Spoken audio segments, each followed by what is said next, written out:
taking a look at our data for the month of September and October, the average board employee, the number of sick days has increased on average by 1.38 of a day relative to the same time period last year. When we compared September and October 2020 to September and October 2021.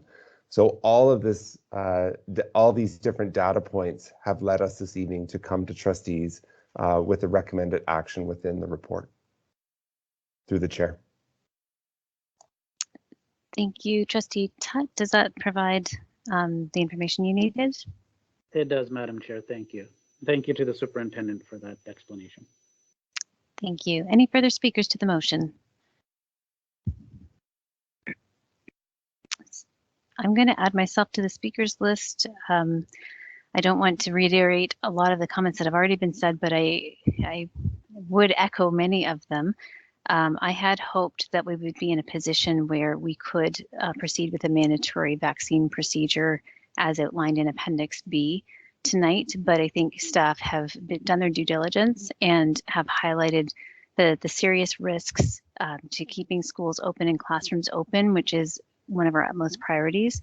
The other is keeping students safe. And we know that safety can be impacted by COVID, but it can also be impacted by lower staffing numbers, especially at a time when our staff are really, they're tired, they're burnt out. And when you're also covering unfilled positions and changing your day, losing prep time, as we've heard, that has additional impacts that can lead to days that are needed to be off for sick time, which leads to further unfilled vacancies. So I think hearing that today has given me pause, and I believe the recommended action is appropriate. I do want to just mention that we did have a delegation related to this agenda item earlier this evening, and I just want to highlight that when we have a delegation, those are not vetted by staff or trustees, and they do not necessarily reflect the opinions of anyone at the board. But someone, if they're presenting on an item that's related to the agenda, they are allowed to do that. So there may have been things said that were highly problematic from my perspective, and I will share that's my opinion. I believe that's shared by others. I do apologize that is allowed through our governance procedures, and you will see that happens in other official organizations, certainly at the city level and at other levels where delegates are allowed. But I just want to highlight that my decision to not proceed with a mandatory vaccine procedure does not reflect any of the misinformation that is being perpetuated, that is highly damaging and doesn't move us forward in a good direction. And we heard some of that tonight, unfortunately. So I just wanted to highlight that. I appreciate the additional advocacy for access to rapid antigen tests for staff, appreciating they are not a perfect test. We've known through this pandemic that it's about a multi-layered approach. Not one thing does not work perfectly, but we know that a number of key things, the safety protocols, vaccinations, the rapid antigen testing, can all lower the risk for those that are in our community, but in particular, our students in our schools and our staff. So I think this is an appropriate action this time. I thank Trustee Johnstone for clarifying when this might come back to trustees if there were changes, and those 3 changes were highlighted by the director. And I truly appreciate the work and the thought and the due diligence that has gone into this. So I will be supporting the motion. Okay, if there, Trustee Mulholland, go ahead. The chair, let's get this thing straight among all the speeches tonight. Tomorrow at the school, a teacher does not need mandatory vaccination. If I'm a teacher, I don't have to get vaccinated. True? That is correct with the current direction. If I'm also a teacher and I'm not vaccinated, do I have to go get tested 3 times a week? That is correct. So if I'm a teacher tomorrow and I am vaccinated, do I have to get tested? Or are you treating me differently? Oh, No. that's interesting. So do we have the data today that has not been mentioned? How many that have been vaccinated that have contacted COVID-19 in our schools? And how many who are unvaccinated, the same thing? I can turn to the director to see if we have those numbers, the number of vaccinated I versus think that'd be unvaccinated workers who have contracted COVID, that if we're able to share that. So through the chair, what we do have is the one data set is the number of unvaccinated staff who are participating in the rapid antigen testing. It's less than 10. And the reason I don't give that exact number because it could identify individuals. But in terms of the rest of our staff, which is over 93% who are vaccinated, I would have to get someone to pull that up to say how many staff since September have been identified as a positive case. I know it's more than single digits, but the question is proportionally, is that greater, than the number who are unvaccinated? I don't have that number of vaccinated, but we can pull that up and look at how many they are. If you give us a second, someone on my team can look at that through the chair. As they're looking that up, did you have further questions, Trustee Mulholland? Well, I'll just go on with that. It seems exactly what I mentioned. If you're vaccinated, of course, the numbers are 7,000, the numbers, but less than 10 compared to maybe 200 or 300, it pretty well factors out to be whether you're vaccinated or unvaccinated, it pretty well works out the same amount of staff get affected. So why do we force people to do something against what they're totally against when it makes no difference if you are vaccinated? I've sat here and listened all night. I just can't understand. If I was a teacher or caretaker and I did not want to get vaccinated, and the next room one's vaccinated and that teacher gets contacts and I don't, I mean, it doesn't make sense. So I'll just, Let somebody can make sense for me. If not, I oppose the motion. can I just clarify for you, Trustee Mulholland? I think it might be helpful if I clarify. This motion will not require someone to get vaccinated. Yeah, that's right. And that's okay. So I support that. I support no mandated. And I don't support 3 tests a week. I think 2 is where they started off, is plenty. But I also think those who are vaccinated should get tested. So for this motion, I'll just clarify 2 things and go to the director. So one, it's not mandating vaccination. So we're not mandating it. But 2, the 3 times a week is mandated by the ministry. So that we're just following the ministry procedures. And the third.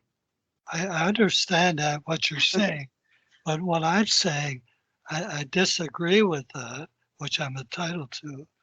And the thing is that if I have to support the motion tonight because it's what I believe. You don't have to mandate, and you go testing, and you don't lose your job. Now that's the third part. If I'm unvaccinated and I get tested 3 times next week and I catch something, do I get sent home unpaid? I'll turn to the director. No, but I'll turn to the director to just clarify, and I think we might have the numbers for you. Yeah, so through the chair to Trustee Mulholland, since September, out of all the cases in our schools, 27 of them have been staff members. That includes vaccinated and unvaccinated. But what I can tell you is that that a small number, less than 10, are unvaccinated. In terms of the other question, I'm sorry, I just need to know what Trustee Mulholland's second question was through the chair. I think I said if we pass this motion and a unvaccinated teacher gets tested 3 times next week, catches COVID, is that teacher sent home without pay, terminated, or just suspended? Not, you shake your head. Does that mean they're not suspended? They still get paid according to the collective agreement? The Yep. collective agreement steps in and they follow the sick leave benefit. Thank you. I'll Correct. go to the director. Correct, through the chair. That Okay. is correct. If they are vaccinated and get COVID and sent home, they still get paid, or if they're deemed by public health that they're a close contact because of the new variant and get sent home, they do not lose pay. The only people who are sent home that lose pay in this procedure are those who are not vaccinated and not doing the rapid Yes. antigen testing at all. So those are the only ones that are sent home without pay until they start to participate in that procedure. So the ones the that are chair. vaccinated could get contacted. They don't lose pay. Correct, through the chair. Only the Right. ones Sorry. that refuse. I'm just going to get you to go through the chair, please. I think you better follow the rules with the time, because I've timed some of them tonight, and they anyway. Okay, through the chair, Madam Chairperson. So if I vote for this motion tonight, it's exactly what you told me. However, a month down the road, you said this could change. You don't make that decision. Any change comes back to the trustees.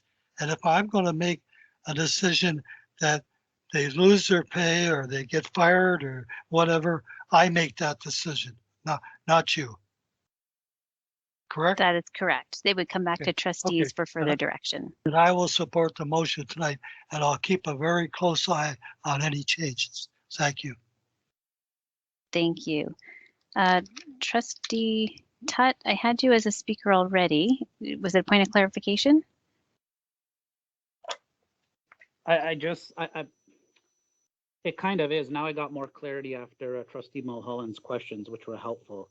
And I just wanted to reiterate and say that essentially that I believe in mandatory vaccinations.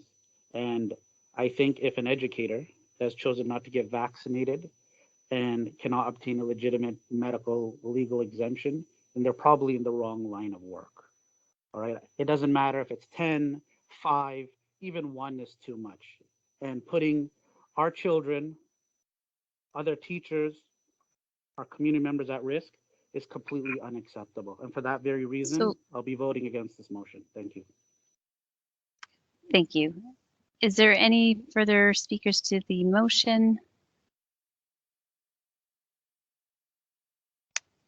Okay, so I will go back to the mover. Vice Chair Buck, did you have anything to add? Or closing remarks? Just thank you to trustees for the rigorous discussion, but nothing further to add at this time. Okay, thank you. So to the motion to adopt the recommended action in the report, as well as advocate for access and funding to rapid antigen testing for all staff, regardless of vaccination status. And if we receive funding, to come back to trustees to look at how that might be operationalized. Is anyone opposed? And I'll note, Trustee Tutt, you expressed your opposition. Okay, so opposed is Trustee Johnstone, Trustee Tutt, and Trustee Galindo.